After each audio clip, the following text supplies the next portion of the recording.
തന്താനാനേ താനേ തന്താനാനേ തന്താനാനേ താനേ തന്താനാനേ.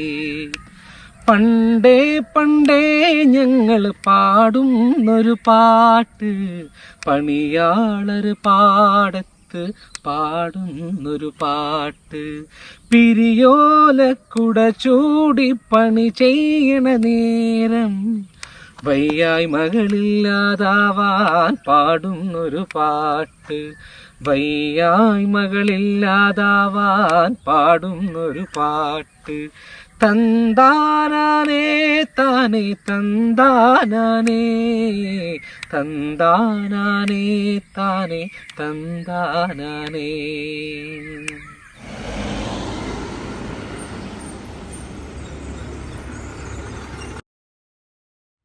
ഹലോ, എല്ലാ കൂട്ടുകാർക്കും നമസ്കാരം. നമ്മളങ്ങനെ മറ്റൊരു യാത്രയിലാണ്. യാത്രയുടെ ഭാഗമായിട്ട് ഇന്നിപ്പോൾ ഉള്ളത് പാലക്കാടാണ്. പാലക്കാട് ജില്ലയിൽ രാമശ്ശേരി എന്ന ഒരു ചെറു ഗ്രാമത്തോട് ചേർന്നാണ് നമ്മളിപ്പോൾ നിൽക്കുന്നത്. രാമശ്ശേരിയെക്കുറിച്ച് പറയുകയാണെങ്കിൽ ഒരു ചെറിയ ഗ്രാമമാണെന്ന് ഞാൻ പറഞ്ഞു. ഈ ഒരു ഗ്രാമത്തിൻ്റെ പ്രത്യേകത ഇഡ്ഡലി, നമ്മൾ കഴിക്കുന്ന ഇഡ്ഡലി ഉണ്ടല്ലോ, ഈ ഇഡ്ഡലി കൊണ്ടാണ് രാമശ്ശേരി എന്ന ഈ ഒരു ചെറു ഗ്രാമം ലോകപ്രശസ്തമായത്. എന്തായാലും നമ്മളിപ്പോൾ നിൽക്കുന്ന സ്ഥലം തന്നെ കണ്ടോ, പാലക്കാടിൻ്റെ മുഖമുദ്രയായ പാടശേഖരങ്ങൾ, വളരെ മനോഹരമായി സ്ഥിതി ചെയ്യുന്ന പാടശേഖരങ്ങളും തെങ്ങിൻ തോപ്പുകളും മലനിരകളൊക്കെ തന്നെയാണ് നമ്മളെ ഏറ്റവും കൂടുതൽ ഇവിടെ ആകർഷിക്കുന്ന മറ്റൊരു കാര്യം. പാലക്കാടൻ ഗ്രാമ കാഴ്ചകളൊക്കെ നമ്മുടെ മുന്നേ ഉള്ള വീഡിയോകളിലൂടെയൊക്കെ നിങ്ങളെ പരിചയപ്പെടുത്തിയിട്ടുണ്ട്. ആ വീഡിയോസൊക്കെ നിങ്ങൾ കണ്ടതാണ്. അപ്പോൾ ഇന്നത്തെ യാത്രയും പാലക്കാടിൻ്റെ ഉൾഗ്രാമങ്ങൾ തേടിയുള്ള യാത്രയാണ്. അതിൻ്റെ ഭാഗമായിട്ടാണ് നമ്മൾ രാമശ്ശേരി എന്ന ഈ ഒരു ചെറു ഗ്രാമത്തിൽ എത്തിച്ചേർന്നത്. നമ്മൾ ഈ ഒരു വീഡിയോ ആരംഭിക്കുന്നതിന് മുൻപ് തന്നെ രാമശ്ശേരി ഇഡ്ഡലിയൊക്കെ പോയി കഴിച്ചു, അല്ലേ സാറേ? അതെ അതെ. നമ്മൾ ഈ വീഡിയോയുടെ ഒരു ഇൻട്രോ എടുക്കുന്നതിന് മുന്നേ തന്നെ നമ്മൾ ആദ്യം ഒന്ന് കഴിച്ചു നോക്കണമല്ലോ, എന്നാലേ നിങ്ങളോട് നമുക്കത് പറയാൻ പറ്റൂ എങ്ങനെയാണ് ഈ രാമശ്ശേരി ഇഡ്ഡലി എന്ന്. സരസ്വതി ടീ സ്റ്റോൾ എന്നാണ് ഈ ഇഡ്ഡലി വിൽക്കുന്ന ഇടത്തിൻ്റെ പേര്. അപ്പോൾ ഈ സരസ്വതി ടീ സ്റ്റോളിൽ പോയിട്ട് നമ്മൾ ഇഡ്ഡലിയൊക്കെ കഴിച്ചു കഴിഞ്ഞാലല്ലേ നിങ്ങളോട് ഇത് പറയാൻ പറ്റൂ എന്താണ് ഈ രാമശ്ശേരി ഇഡ്ഡലി എന്ന്. അല്ലാതെ നമ്മൾ ഈ കേട്ട് കഴിവ് വെച്ചിട്ട് നിങ്ങളോട് പറയാൻ പറ്റില്ലല്ലോ. അപ്പോൾ അതുകൊണ്ട് കഴിച്ചപ്പോൾ വളരെ നല്ലൊരു ഇഡ്ഡലി, വളരെ സ്വാദിഷ്ടമായൊരു ഇഡ്ഡലിയാണ് നമുക്ക് അവിടെ നിന്ന് ലഭിച്ചത്. അപ്പോൾ അതിനെക്കുറിച്ച് പറയുകയാണെങ്കിൽ ഒരു ഫ്യൂഷനായിട്ടാണ് എനിക്ക് തോന്നിയത്. അത് ഇഡ്ഡലിയാണോന്ന് ചോദിച്ചാൽ ഇഡ്ഡലിയാണ് സ്വാദുകൊണ്ട്. അന്ന കാഴ്ചയിൽ അത് ദോശയുമാണ്. അങ്ങനെ ദോശയും ഇഡ്ഡലിയും തമ്മിലൊരു ഫ്യൂഷനാണ് ഈ രാമശ്ശേരി ഇഡ്ഡലി എന്ന് പറയുന്നത്. ദൊഡ്ഡലി എന്നാണ് ഉദ്ദേശിച്ചത്. ദൊഡ്ഡലി. അപ്പോൾ നമ്മൾ കാഴ്ചയിൽ ദോശയും സ്വാദിൽ ഇഡ്ഡലിയുമായിട്ടുള്ള ഒരു ഇഡ്ഡലിയാണ് ഈ രാമശ്ശേരി ഇഡ്ഡലി. ഇതിൻ്റെ കൂടെ അവർ തരുന്നത് ഒരു പാലക്കാടൻ സാമ്പാറാണ്, പിന്നെ ഒരു തേങ്ങാച്ചമ്മന്തി തരുന്നുണ്ട്, പിന്നെ ഒരു ടൊമാറ്റോ ചട്നി തരുന്നുണ്ട്, പിന്നെ ഒരു പൊടിയാണ് ഹൈലൈറ്റ്. അപ്പോൾ ഈ പൊടി നമ്മൾ സാധാരണ ദോശയോടൊപ്പം കഴിക്കുന്ന പൊടി തന്നെയാണ്, പക്ഷേ ഇവിടെ ഒരു വേറൊരു വ്യത്യസ്തമായ രുചിയാണ് അതിനുള്ളത്. അപ്പോൾ അത് വെളിച്ചെണ്ണയിൽ ചാലിച്ചിട്ട് മുക്കി കഴിച്ചാൽ എനിക്ക് ഈ കറികളിലെല്ലാം, ഇതിൻ്റെ കൂടെ വരുന്ന കറികളിലെല്ലാം എനിക്ക് ഏറ്റവും ഇഷ്ടപ്പെട്ടത് ആ പൊടി തന്നെയായിരുന്നു. നിനക്ക് എങ്ങനെയാണ് പൊടി ഇഷ്ടപ്പെട്ടതല്ല? കാരണം ഈ രാമശ്ശേരി ഇഡ്ഡലിയെ പ്രസിദ്ധമാക്കുന്നത് ആ ഒരു പൊടി തന്നെയാണ്. ആ പൊടിയും എണ്ണയും ഒഴിച്ച് കഴിക്കുമ്പോഴാണ് അതിൻ്റെ ഒരു ഇഡ്ഡലിയുടെ ആ ഒരു സ്വാദ് കൂടുതൽ നമുക്ക് ആസ്വദിക്കാൻ. എനിക്ക് ഈ സാമ്പാറും ചമ്മന്തിയൊക്കെ കാണും, നമ്മൾ എപ്പോഴും ഇഡ്ഡലിയുടെ ഒപ്പം സാമ്പാറും ചമ്മന്തിയൊക്കെയാണല്ലോ. അപ്പോൾ പൊടി ഇങ്ങനെ വിരളമാണ്. അപ്പോൾ ഈ പൊടി വെച്ച് കഴിച്ചപ്പോൾ എനിക്ക് വളരെ സ്വാദിഷ്ടവും ഹൃദ്യവുമായിട്ടാണ് തോന്നിയത്. നേരത്തെ ബിപിൻ പറഞ്ഞതുപോലെ ഈ ഒരു ചെറിയ ഗ്രാമത്തിന്, രാമശ്ശേരി എന്ന് പറഞ്ഞ ഗ്രാമം പാലക്കാട് നിന്ന് ഒരു 8 കിലോമീറ്റർ മാത്രമാണ്. പരമ്പരാഗതമായി രാമശ്ശേരി ഇഡ്ഡലി ആൾക്കാർക്ക് വിളമ്പി കൊടുക്കുന്ന ഈ സരസ്വതി ടീ സ്റ്റോളിൽ എത്തുന്ന സമയത്ത് തുടക്കത്തിൽ വഴി ചെറുതാണ്, എന്നിരുന്നാലും നമ്മൾ അവിടെ എത്തുമ്പോൾ വഴി വളരെ വിശാലമാണ്. ഒരു ചെറിയൊരു ചത്രം പോലെ അല്ലേ, ഒരു ചെറിയൊരു ചത്രം പോലെ എന്ന് നമുക്ക് വേണമെങ്കിൽ പറയാം ആ ഒരു ആ കവല. അപ്പോൾ അതിനടുത്താണ് നമുക്ക് ഈ ടീ സ്റ്റോൾ ഉള്ളത്. അപ്പോൾ അവിടെ നമുക്ക് കാറൊക്കെ പാർക്ക് ചെയ്യാനായിട്ടൊക്കെ ധാരാളം സൗകര്യങ്ങളുണ്ട്. ഒരു കുറച്ചുകൂടെ വിശാലമായ പ്രദേശമായതുകൊണ്ട് അവിടെ ഒരു ട്രാഫിക് ജാം ഉണ്ടാക്കാത്ത രീതിയിൽ തന്നെ നമ്മുടെ വാഹനങ്ങളൊക്കെ പാർക്ക് ചെയ്യാനുള്ളൊരു സൗകര്യമുണ്ട്. അപ്പോൾ ഈ ടീ സ്റ്റോളിനോട് ചേർന്ന് തന്നെ ഒരു അമ്പലമൊക്കെ നമുക്ക് കാണാൻ പറ്റും. ഇതുകൂടാതെ ഈ ഗ്രാമത്തിൽ ഞാൻ ഈ പറഞ്ഞല്ലോ ഒരു ചെറിയൊരു ചത്രം പോലെയാണ്, അതിൻ്റെ ചുറ്റുവട്ടത്തൊക്കെ കുറേ കടകളൊക്കെ നമുക്ക് കാണാൻ കഴിയും. അപ്പോൾ ഈ കടകളും മറ്റുമൊക്കെ ചേർന്ന് ഈ സരസ്വതി ടീ സ്റ്റാളും ഒക്കെ ചേർന്ന് ചെറിയൊരു പ്രദേശമാണ് ഈ രാമശ്ശേരി ഗ്രാമം എന്ന് പറയുന്നത്. അപ്പോൾ ഇനി നമുക്ക് ഈ രാമശ്ശേരി ഇഡ്ഡലിയുടെ ചരിത്രത്തിലേക്കൊന്ന് പോകാം. ഏതാണ്ട് 200 വർഷത്തെ ചരിത്രമാണ് ഈ രാമശ്ശേരി ഇഡ്ഡലിക്കുള്ളത്. അതായത് ഈ കട നടത്തുന്ന ഓണറുടെ ഭാര്യയുടെ 5 തലമുറ മുന്നേ ഉള്ള ഒരു മുത്തശ്ശിയാണ് ഈ രാമശ്ശേരി ഇഡ്ഡലി ആദ്യമായിട്ട് അവതരിപ്പിച്ചത്. പിന്നെ അക്കാലത്ത് ഈ ഇഡ്ഡലി ഉണ്ടാക്കാനുള്ള കാരണം എന്താണെന്ന് വെച്ചാൽ ഇവർ ഈ ഇഡ്ഡലി ഉണ്ടാക്കുന്ന ആൾക്കാർ പരമ്പരാഗതമായിട്ട് നെയ്ത്തുകാരാണ്. അപ്പോൾ അവരുടെ വേരുകളൊക്കെ തമിഴ്നാട്ടിലാണ് ഉള്ളത്. അപ്പോൾ അവർ പിന്നീട് പാലക്കാടിലേക്ക് ചേക്കേറിയ ആൾക്കാരാണ്. അന്നത്തെ കാലത്ത് ഈ നെയ്ത്ത് കൊണ്ട് മാത്രം അവരുടെ പട്ടിണിയൊന്നും മാറ്റാൻ സാധിക്കാത്തതിനാൽ അവർ ഇഡ്ഡലി ഉണ്ടാക്കി വിൽക്കാൻ തുടങ്ങി. ഇഡ്ഡലി ഉണ്ടാക്കി വിൽക്കുന്നത് സമീപ പ്രദേശങ്ങളിലെ പാടശേഖരങ്ങളിൽ ജോലിയെടുക്കുന്ന തൊഴിലാളികളുടെ വിശപ്പടക്കാൻ വേണ്ടിയിട്ടായിരുന്നു. ആദ്യമായിട്ട് ഇവർ ഇഡലി വിറ്റുകൊണ്ടിരുന്നത്. വർഷങ്ങളോളം അങ്ങനെ തന്നെയായിരുന്നു ഇത് തുടർന്നുകൊണ്ട് പോയിരുന്നത്. അത് ഒരുപാട് വർഷങ്ങൾ അത് തുടർന്നു. പിന്നീടാണ് ഈ രാമശ്ശേരി ഇഡലിയുടെ രുചി പുറം ലോകം അറിഞ്ഞത്. അതോടുകൂടി ഈ ലോക ടൂറിസം മാപ്പിൽ തന്നെ ഈ രാമശ്ശേരി എന്ന ചെറു ഗ്രാമം ചേർക്കപ്പെടുകയാണ് ഉണ്ടായത്. രാമശ്ശേരി ഇഡലിയുടെ പ്രത്യേകത എന്താണെന്ന് ചോദിച്ചാൽ, നമ്മൾ നോക്കുമ്പോൾ അരിയും ഉഴുന്നും വെച്ചിട്ടൊക്കെ തന്നെയാണ് ഇതുണ്ടാക്കുന്നത്. പക്ഷേ രഹസ്യമായിട്ടുള്ള ഒരു ചേരുവകയും കൂടെ അവർ ഇതിൻ്റെ ഒപ്പം കൂട്ടുന്നുണ്ട്. അവർ പക്ഷേ അത് പറഞ്ഞു തരത്തില്ല. അത് അവരുടെ കുടുംബ രഹസ്യമാണ്. പിന്നീട് മറ്റൊരു കാര്യം, ഈ കടയിലെ ഉടമസ്ഥനോട് സംസാരിച്ചപ്പോൾ അദ്ദേഹം പറയുമായിരുന്നു, സാധാരണ ദിവസങ്ങളിൽ അവർ 700 മുതൽ 800 ഇഡലിയാണ് ഉണ്ടാക്കുന്നത്. എന്നാൽ തിരക്കുള്ള ദിവസങ്ങളിൽ 1500 ഇഡലികൾ വരെ അവരുണ്ടാക്കും എന്നാണ് നമ്മളോട് പറഞ്ഞത്. അപ്പോൾ ഇതൊക്കെ തന്നെയാണ് സാറ് പറഞ്ഞതുപോലെ രാമശ്ശേരി ഇഡലിയുടെ ചരിത്രമൊക്കെ നമ്മൾ പരിശോധിക്കുകയാണെങ്കിൽ, എന്തായാലും നിങ്ങൾ പാലക്കാട് വരികയാണെങ്കിൽ ഒരു പ്രാവശ്യം ട്രൈ ചെയ്ത് നോക്കാൻ പറ്റുന്ന ഒരു സ്വാദേറിയ ഭക്ഷണമാണ് രാമശ്ശേരി ഇഡലി. അപ്പോൾ എന്തായാലും പാലക്കാട് യാത്രകളിൽ അതൊക്കെ ഉൾപ്പെടുത്താനായിട്ട് ശ്രമിക്കുക. പാലക്കാട് ടൗണിൽ നിന്ന് 8-9 കിലോമീറ്ററോളം സഞ്ചരിച്ചു കഴിഞ്ഞാൽ ഈ രാമശ്ശേരി എന്ന ഈ ഒരു ഗ്രാമത്തിലേക്ക് എത്തിച്ചേരാനായിട്ട് സാധിക്കുന്നതാണ്. ഗൂഗിൾ മാപ്പിലൊക്കെ ഉണ്ട് ഈ ഒരു സ്ഥലം. അപ്പോൾ എന്തായാലും ഇന്ന് നമുക്ക് രാമശ്ശേരിയിൽ നിന്ന് ഇന്നത്തെ യാത്ര ആരംഭിക്കാം. അനിൽ സാറിനൊപ്പം ഞാൻ Bibin Thomas. Welcome to Beebro stories. നമ്മളങ്ങനെ രാമശ്ശേരിയിൽ നിന്ന് കുറേ ദൂരം സഞ്ചരിച്ച് നമ്മളിപ്പോൾ എത്തിച്ചേർന്നിരിക്കുന്നത് തേങ്കുറിശ്ശി എന്ന ഒരു ചെറു ഗ്രാമത്തിലേക്കാണ്. ഗ്രാമത്തിലേക്ക് എത്തിയില്ല, ഗ്രാമത്തിന് എത്തുന്നതിന് തൊട്ട് മുൻപായിട്ടുള്ള ഒരു പാടശേഖരത്താണ് നമ്മളിപ്പോൾ ഉള്ളത്. ഇവിടെ കുറേ ചേച്ചിമാർ ഞാറ് നടന്നുണ്ട്. വളരെ മനോഹരമായൊരു കാഴ്ചയാണ് അല്ലേ സാറേ? അതെ അതെ അതെ, ബിബിൻ പറഞ്ഞ പോലെ അതിമനോഹരമായൊരു കാഴ്ചയാണ്. നമുക്കറിയാമല്ലോ, ഒരു പാടശേഖരത്തിൻ്റെ നടുവിലൂടെ ഒരു വഴി, ആ വഴിയുടെ ഇരുവശവും പാടശേഖരങ്ങൾ. മഴയൊക്കെ കഴിഞ്ഞ് പാടശേഖരമൊക്കെ വെള്ളം കൊണ്ട് സമൃദ്ധമായി അതിനുശേഷം അവർ ഞാറ് നടുന്ന ഒരു സമയമാണിത്. അത് വിരളമായി കാണാൻ കിട്ടുന്ന ഒരു കാഴ്ച ആയതുകൊണ്ട് തന്നെ ഞങ്ങളെ സംബന്ധിച്ച് അത് വളരെ സന്തോഷകരമായ ഒരു കാഴ്ച തന്നെയായിരുന്നു. അപ്പോൾ ഞങ്ങൾ അന്വേഷിച്ചപ്പോൾ അവർ ഇവിടെയുള്ള സ്ത്രീകളല്ല, അവർ സേലത്ത് നിന്ന് ഈ ഞാറ് നടാൻ വേണ്ടി മാത്രം ഈ പ്രദേശത്ത് എത്തിച്ചേരുന്ന സ്ത്രീകളാണെന്നാണ് നമ്മളോട് പറഞ്ഞത്. അപ്പോൾ ഒരു 2 ആഴ്ചത്തേക്കാണ് അവർ സേലത്ത് നിന്ന് ഈ പാടശേഖരങ്ങളിൽ ഞാറ് നടാനായിട്ട് എത്തിച്ചേരുന്നത്. അപ്പോൾ നമുക്കിവിടെ ചുറ്റും നോക്കിക്കഴിഞ്ഞാൽ കുറേ പാടശേഖരങ്ങളിലൊക്കെ ഞാറ് നട്ട് കഴിഞ്ഞു. ഇപ്പോൾ ശേഷിക്കുന്ന ഭാഗത്താണ് അവരിപ്പോൾ ഞാറ് നട്ടുകൊണ്ടിരിക്കുന്നത്. അപ്പോൾ ഈ ഒരു ഞാറ് നടലൊക്കെ കഴിഞ്ഞാൽ അവർ അവരുടെ സ്വദേശത്തേക്ക് മടങ്ങും. അപ്പോൾ ഇതിനിടയ്ക്ക് രസകരമായൊരു കാര്യം നടന്നു. നമ്മൾ ഈ ഞാറ് നടുന്ന സ്ത്രീകളുമായിട്ടൊക്കെ ഒന്ന് സംസാരിച്ചിരുന്നു, അവരുടെ വിശേഷങ്ങളൊക്കെ ആരാഞ്ഞിരുന്നു.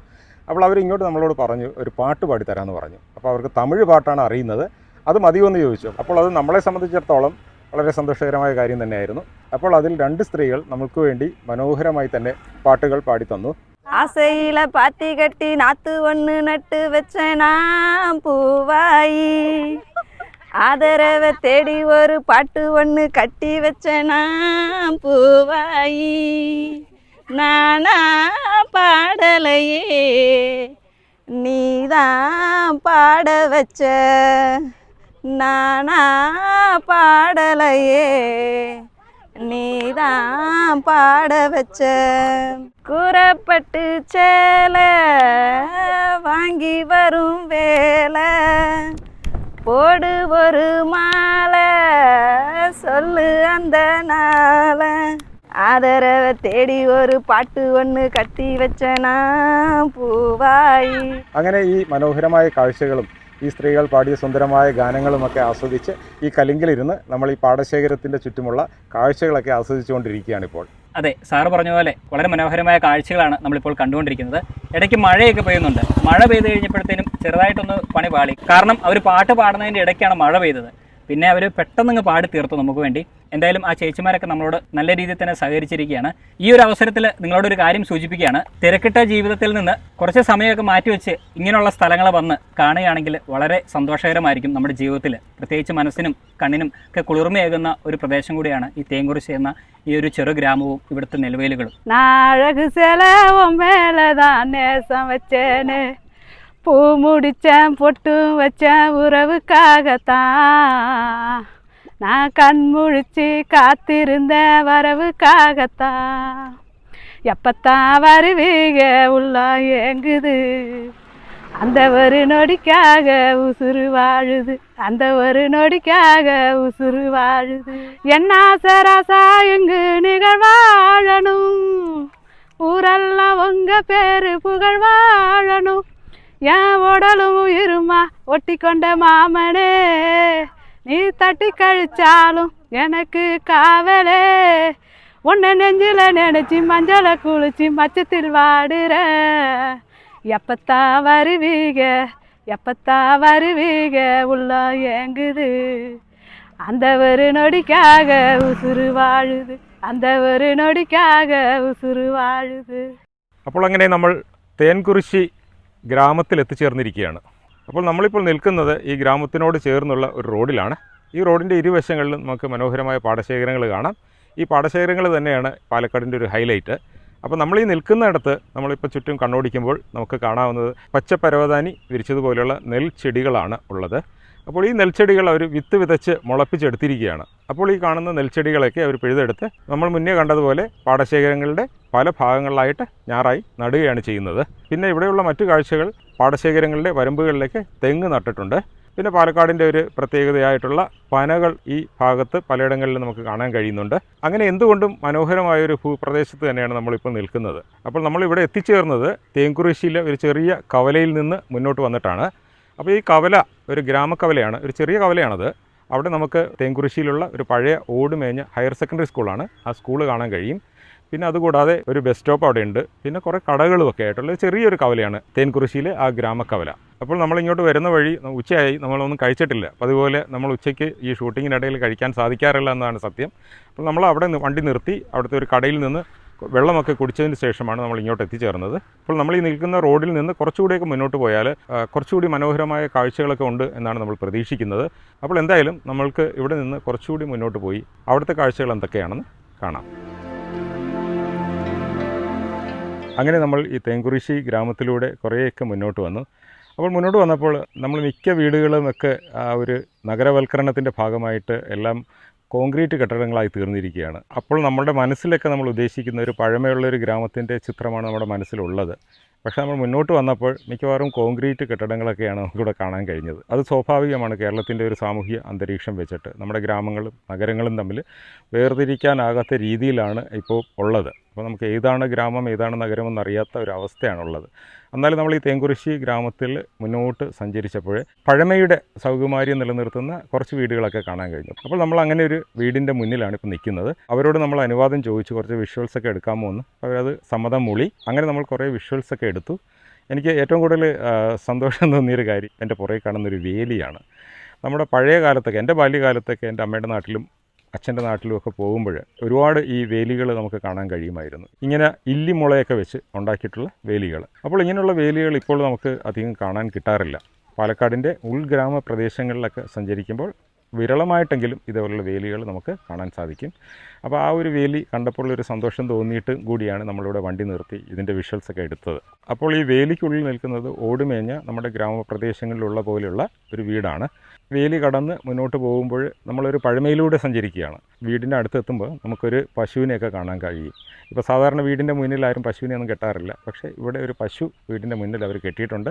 പിന്നെ ഓലമേഞ്ഞ ഒരു പഴയ ഷെഡും നമുക്ക് കാണാൻ കഴിഞ്ഞു. അപ്പോൾ ഈ ഓലമെടച്ചിലൊക്കെ നമ്മുടെ നാട്ടിൽ അന്യമായിക്കൊണ്ടിരിക്കുന്ന ഒരു കരവിരുതാണല്ലോ. ഓല മെടയുക എന്ന് പറഞ്ഞാൽ ഇപ്പോൾ പഴയ ആൾക്കാർക്ക് മാത്രമേ അറിയാവുന്നൊരു കാര്യമാണ്. അപ്പോൾ നമ്മളെ വീട്ടിലെ ഒരു മുത്തശ്ശിയോട് ചോദിച്ച് ആരാണിത് മെടയുന്നതെന്ന് ചോദിച്ചപ്പോൾ അവർ തന്നെയാണ് അത് മെടയുന്നതെന്നാണ് അവർ നമ്മളോട് പറഞ്ഞത്. അപ്പോൾ നമ്മൾ ഈ തേൻകുറിശ്ശി ഗ്രാമത്തിലൂടെ സഞ്ചരിക്കുമ്പോൾ ഒരുപാടല്ലെങ്കിലും കുറച്ചൊക്കെ വീടുകൾ ഇങ്ങനെയൊക്കെ കാണാൻ കഴിഞ്ഞത് നമ്മുടെ യാത്രയിൽ നമ്മളെ സംബന്ധിച്ചിടത്തോളം വളരെ സന്തോഷകരമായ ഒരു യാത്രാനുഭവമായിരുന്നു.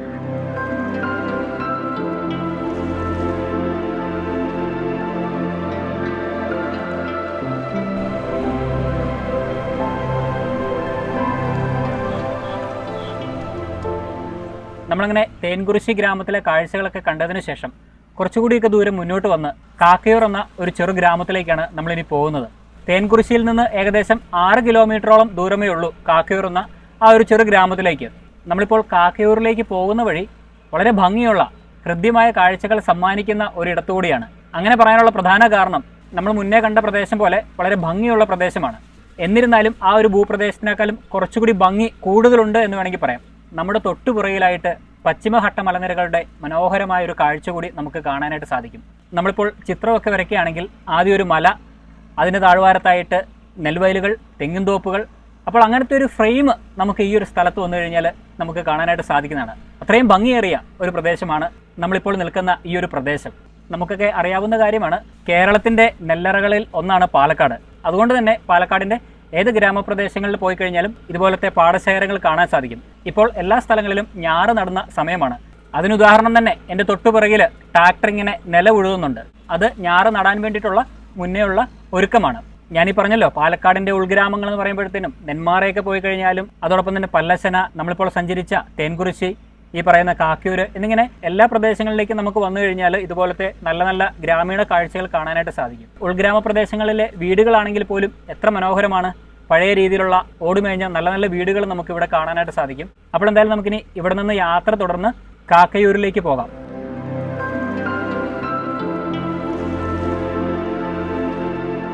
നമ്മളങ്ങനെ ആ പാടശേഖരത്തിൻ്റെ അവിടെ നിന്ന് നമ്മുടെ യാത്ര മുന്നോട്ട് തുടർന്നു. അപ്പോൾ ഒരു വനപ്രദേശത്തിനുള്ളിലൂടെയൊക്കെയാണ് നമ്മൾ കടന്നു വന്നത്. ശരിക്കും പറഞ്ഞാൽ ആ ഒരു വഴിയിൽ ഒരു വനപ്രദേശം കണ്ടത് ഒരു അത്ഭുതം തന്നെയായിരുന്നു. കാരണം എന്ന് വെച്ചാൽ അവിടെ നമ്മൾ ഒട്ടും പ്രതീക്ഷിക്കാതെയാണ് ആ ഒരു ചെറിയ വനപ്രദേശത്തിലൂടെ സഞ്ചരിച്ചത്. പിന്നീട് ആ വനപ്രദേശം കടന്ന് കുറച്ച് സഞ്ചരിച്ച് നമ്മൾ എത്തിച്ചേർന്നത് കാക്കയൂരിലാണ്. അപ്പോൾ നമ്മൾ കാക്കയൂരിലേക്ക് എത്തിപ്പെടുമ്പോൾ ഒരു സാധാരണക്കാരനെ സംബന്ധിച്ച് നോക്കുകയാണെങ്കിൽ എടുത്തു പറയത്തക്ക പ്രത്യേകതകളൊന്നുമില്ലാത്ത ഒരു ഗ്രാമമാണ്. പക്ഷേ നമ്മൾ പഴയ സത്യൻ അന്തിക്കാടിൻ്റെയും ലോഹിതദാസിൻ്റെയും സിനിമകളിലൊക്കെ കാണുന്ന ഒരു ശാലീന സുന്ദരമായ ഒരു ഗ്രാമമുണ്ടല്ലോ, അത് തന്നെയാണ് ഈ കാക്കയൂരും. അങ്ങനെ പറയാനുള്ള ഒരു പ്രധാന കാരണം ഇവിടെ നമ്മൾ എത്തിച്ചേരുമ്പോൾ ഒരു ആൽത്തറ കാണാൻ സാധിക്കും. ഈ ആൽത്തറയുടെ ചേർന്ന് നമുക്കൊരു പഴയ സ്കൂൾ കാണാം. 1895 ആ സ്കൂൾ സ്ഥാപിച്ചിട്ടുള്ളത്. അപ്പോൾ നമ്മൾ ഈ കാക്കയൂരിൽ എത്തിയപ്പോൾ സ്കൂൾ വിടുന്ന സമയമായിരുന്നു.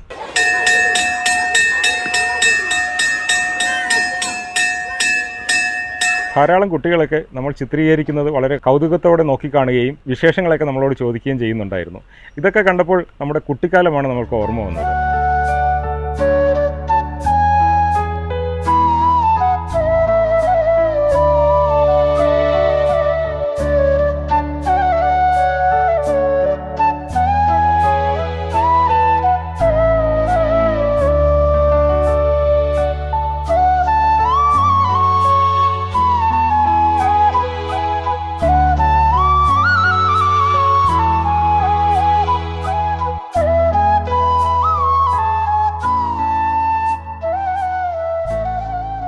പിന്നീട് കാക്കയൂരിൻ്റെ മറ്റൊരു പ്രധാന ആകർഷണം ഇവിടുത്തെ ക്ഷേത്രം തന്നെയാണ്. കാക്കയൂർ മഹാശിവക്ഷേത്രം എന്നാണ് ഇത് അറിയപ്പെടുന്നത്. ഈ ക്ഷേത്രവും വളരെ പൗരാണികമായൊരു ക്ഷേത്രമാണ്. ഇതുകൂടാതെ ഈ ക്ഷേത്രത്തിൻ്റെ പുറകുവശത്തായിട്ട് ഒരു വിശാലമായ കുളമുണ്ട്. ഈ കുളത്തിൻ്റെ ഒരു പ്രത്യേകതയും കൂടെയുണ്ട്. ഈ ചെറിയ ഗ്രാമത്തിലെ കുട്ടികളൊക്കെ നീന്തൽ പരിശീലനം നടത്തുന്നത് ഈ കുളത്തിലാണ്. അപ്പോൾ ഈ കുളത്തിൽ നിന്ന് നീന്തൽ പരിശീലനം കിട്ടിയ കുട്ടികളൊക്കെ ഒരുപാട് മത്സരങ്ങളിൽ, പ്രത്യേകിച്ച് അന്താരാഷ്ട്ര മത്സരങ്ങളിലൊക്കെ ഈ നാടിന് ഖ്യാതി ഉയർത്തിക്കൊണ്ട് അവർ മെഡലുകൾ നേടിയിട്ടുണ്ട്. അതുമായി ബന്ധപ്പെട്ട് ഈ ആൽത്തറയിലെത്തുമ്പോൾ ഒരു ഫ്ലെക്സ് ബോർഡും നമുക്ക് കാണാൻ കഴിഞ്ഞു. ഈ ഫ്ലെക്സ് ബോർഡ് ഈ ഗ്രാമത്തിലെ ഒരു കൊച്ചുമിടുക്കനായ മണികണ്ഠനെ അനുമോദിച്ചുകൊണ്ടുള്ള ഒരു ഫ്ലെക്സ് ബോർഡാണ്. മണികണ്ഠൻ ഇന്ത്യക്ക് വേണ്ടി വാട്ടർ പോളോ അണ്ടർ-20 അന്താരാഷ്ട്ര മത്സരത്തിൽ ടീമിലെ അംഗമായിരുന്നു. അങ്ങനെ ആ ടീമിന് സിൽവർ മെഡൽ ലഭിക്കുകയുണ്ടായി. അപ്പോൾ നമ്മൾ ഈ നീന്തൽക്കുളത്തെക്കുറിച്ച് കൂടുതൽ അന്വേഷിച്ചപ്പോൾ മനസ്സിലായ ഒരു കാര്യം, ഏകദേശം 200ഓളം കുട്ടികൾ നീന്തൽ പഠിക്കാൻ ഇവിടെ എത്തുന്നുണ്ടെന്നാണ് നമ്മൾ മനസ്സിലാക്കിയത്. അപ്പോൾ ഈ കുളത്തിൽ നീന്തൽ പരിശീലനം ലഭിച്ച കുട്ടികൾ അവർ വിവിധ മത്സരങ്ങളിലൊക്കെ പങ്കെടുത്ത് വിജയികളായ സർട്ടിഫിക്കറ്റിൻ്റെയൊക്കെ ബലത്തിൽ അവർക്ക് ഇന്ത്യൻ ആർമി, റെയിൽവേ അങ്ങനെയുള്ള കേന്ദ്ര സർക്കാർ സ്ഥാപനങ്ങളിലൊക്കെ ജോലി ലഭിച്ചതായിട്ടാണ് നമ്മൾ അറിഞ്ഞത്. അങ്ങനെ ചെറു ഗ്രാമം നേരത്തെ ഞാൻ പറഞ്ഞതുപോലെ ലോഹിതദാസിൻ്റെയും സത്യൻ അന്തിക്കാടിൻ്റെയും സിനിമകളിലൊക്കെ നമ്മൾ കാണുന്ന ശാലീന സുന്ദരമായ ഭംഗിയുള്ളൊരു ചെറു ഗ്രാമമാണ്.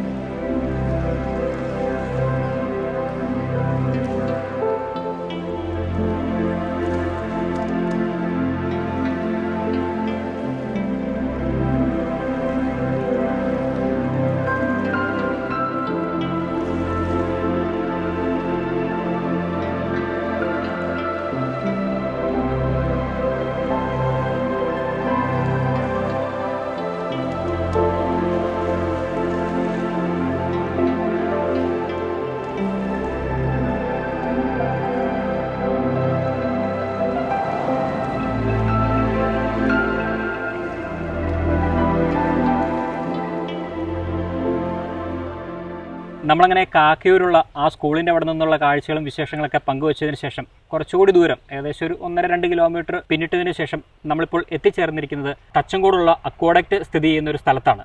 ഈ തച്ചങ്കോട് എന്ന ഈ ഒരു പ്രദേശം അങ്ങനെ അധികം പ്രസിദ്ധമായ ഒരു സ്ഥലമൊന്നുമല്ല. പക്ഷേ ഇവിടെ ഒരുപാട് മലയാള സിനിമകൾ ചിത്രീകരിച്ചിട്ടുണ്ട്.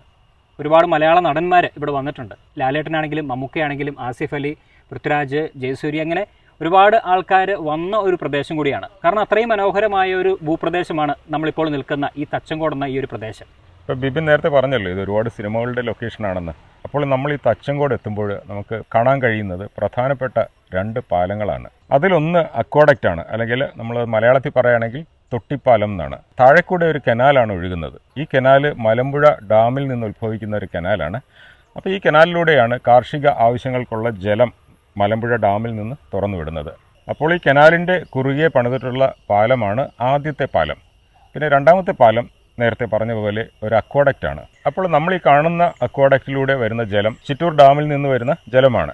ഇതും നേരത്തെ പറഞ്ഞതുപോലെ തന്നെ ഈ സമീപ പ്രദേശങ്ങളിലുള്ള കാർഷിക ആവശ്യങ്ങൾക്ക് വേണ്ടി എത്തിക്കുന്നതിനായിട്ട് നിർമ്മിക്കപ്പെട്ടിട്ടുള്ളതാണ്. പിന്നെ നമ്മൾ ഈ തച്ചങ്കോട് വന്നാൽ നമുക്ക് കാണാൻ സാധിക്കുന്നത് വളരെ മനോഹരമായിട്ടുള്ള ഒരു കവലയാണ്. ഇതൊരു 4 കൂടിയ ഒരു കവലയാണ്. ഇവിടെ പ്രത്യേകിച്ച് വലിയ നിർമ്മിതികളൊന്നും തന്നെ ഇല്ല. ഇവിടെ മനോഹരമായിട്ടുള്ളൊരു ഭൂപ്രകൃതിയാണ് ഉള്ളത്. നമ്മൾ നോക്കിയാൽ നമുക്കൊരു വലിയൊരു അരയാൽ കാണാൻ കഴിയും. പിന്നീടുള്ളത് നമ്മൾ നേരത്തെ പറഞ്ഞ 2 പാലങ്ങളാണ്. പിന്നെ ഇവിടെ ഒരു ഓട്ടോ സ്റ്റാൻഡുണ്ട്. പിന്നെ ഈ സമീപ ഗ്രാമങ്ങളിലെ ആൾക്കാരെല്ലാം ഇവിടെ വന്ന് കൂട്ടം കൂടിയിരുന്ന് നാട്ടുവർത്തമാനമൊക്കെ പറഞ്ഞിരിക്കുന്നതും നമുക്ക് കാണാൻ കഴിയും. അതോടൊപ്പം തന്നെ ഈ കവലയിൽ ഒരു ബസ് സ്റ്റോപ്പും കൂടിയുണ്ട്. അപ്പോൾ ഇവിടെ ഒരുപാട് ആൾക്കാർ ഈ ബസ്സിൽ വന്ന് ഇറങ്ങി അവരുടെ വീടുകളിലേക്ക് പോവുകയും മറ്റു പ്രദേശങ്ങളിലേക്ക് പോവുകയും ചെയ്യുന്നുണ്ട്. അങ്ങനെ എന്തുകൊണ്ടും വൃക്ഷലതാദികളാൽ സമൃദ്ധമായിട്ടുള്ള വളരെ മനോഹരമായിട്ടുള്ള ഈ ഒരു പ്രദേശം സിനിമാക്കാർക്ക് എന്തുകൊണ്ടാണ് ഇത്ര ഹൃദ്യമായ, ഇത്ര ഇഷ്ടപ്പെട്ട ഒരു ലൊക്കേഷനായെന്ന് പ്രത്യേകിച്ച് എടുത്തു പറയേണ്ട കാര്യമില്ലല്ലോ. അതെ, അപ്പോൾ സാറ് പറഞ്ഞ പോലെ അത്രയും മനോഹരമായ ഒരു ഭൂപ്രദേശത്ത് തന്നെയാണ് നമ്മളിപ്പോൾ നിൽക്കുന്നത്. ഒരു ഗ്രാമീണ അന്തരീക്ഷം സൃഷ്ടിക്കുന്ന ഒരു പ്രദേശം എന്ന് വേണമെങ്കിൽ നമുക്ക് എടുത്തു പറയാനായിട്ട് സാധിക്കും. പാലക്കാടിൻ്റെ ഉൾപ്രദേശങ്ങളിലൊക്കെ പോയി കഴിഞ്ഞാൽ ഇതുപോലത്തെ നല്ല നല്ല കാഴ്ചകൾ നമുക്ക് കാണാൻ സാധിക്കുന്നതാണ്. അങ്ങനത്തെ ഓരോ കാഴ്ചകൾ കണ്ടാണ് നമ്മുടെ യാത്രകൾ തുടരുന്നത്. അപ്പോൾ എന്തായാലും നമുക്കിനി ഇതുപോലത്തെ കാഴ്ചകളൊക്കെ കണ്ട് നമ്മുടെ യാത്ര വീണ്ടും തുടരാം.